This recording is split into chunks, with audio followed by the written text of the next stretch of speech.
मंजिलें तो मिलती हैं भटक कर ही सही, पर गुमराह तो वो हैं जो घर से निकलते ही नहीं। बड़ों को प्रणाम, दोस्तों को नमस्कार और मेरे छोटे छोटे बच्चा पार्टी व्यूवर्स को ढेर सारा प्यार। मैं शोभा यादव आप सभी प्यारे व्यूवर्स का अपने चैनल एजुकेशन टॉक विद शोभा पर हार्दिक स्वागत करती हूँ। दोस्तों, आज की जो हमारी कहानी है उसका शीर्षक है हाथी और 6 अंधे व्यक्ति। लेकिन कहानी शुरू करने से पहले मैं आपके सिर्फ 10 सेकेंड लूँगी। इसमें मैं अपने चैनल का टाइम टेबल आपको बता देती हूँ। Monday to Thursday motivation story आपको मेरे चैनल पर मिलेंगी एंड फ्राइडे को ट्रू सक्सेस स्टोरी होगी किसी भी सक्सेसफुल पर्सन की, एंड सैटरडे को चिल्ड्रन स्पेशल होगा, मेरा फेवरेट। मतलब बहुत ही मज़ा आने वाला है बच्चों इसमें, तो आप लोग ये ज़रूर अटेंड करें। इसमें हम स्टोरी हो सकती है या पोएम हो सकती है, गुड मैनर्स, वो डिस्कस करेंगे बच्चों से।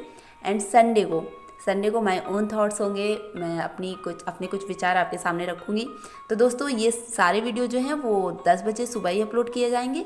तो आई होप आप इस टाइम टेबल को याद रखेंगे। एंड बढ़ते हैं हम अपनी कहानी की तरफ जल्दी से। हाथी और 6 अंधे व्यक्ति। एक गांव में 6 अंधे व्यक्ति रहते थे। एक दिन उनके गांव में एक हाथी आया जो पूरे गांव में चर्चा का विषय बन गया। सब उसे देखने जाने लगे, विशेषकर बच्चे। लंबी सूंड और पंखे जैसे कानों वाले विशालकाय हाथी को देखकर बड़े खुश होते थे।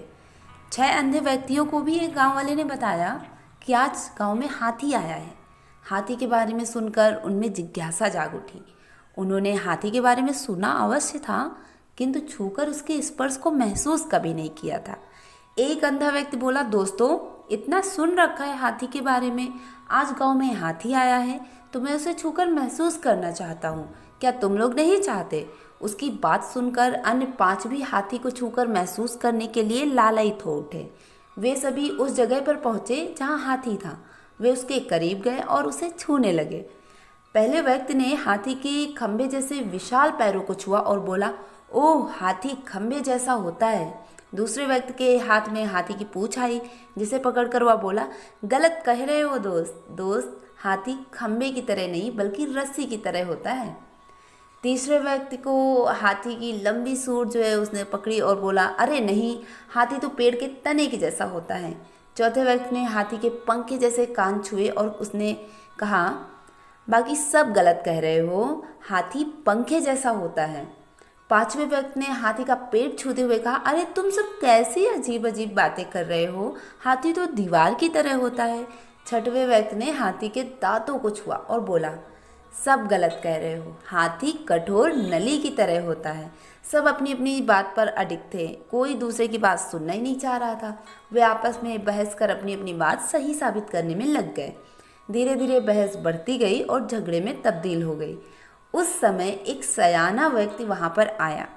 उन सबको झगड़ते हुए देखकर उनसे पूछा, तुम लोग आपस में क्यों झगड़ रहे हो?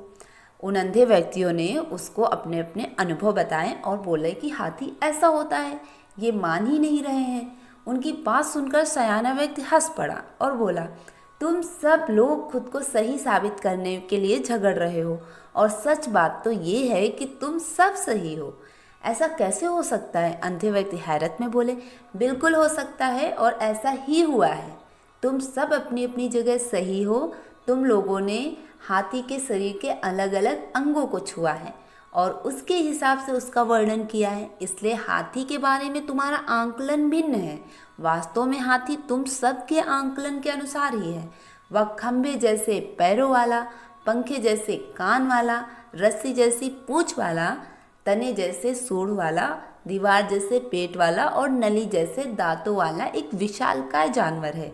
इसलिए झगड़ा बंद करो और अपने अपने घर जाओ।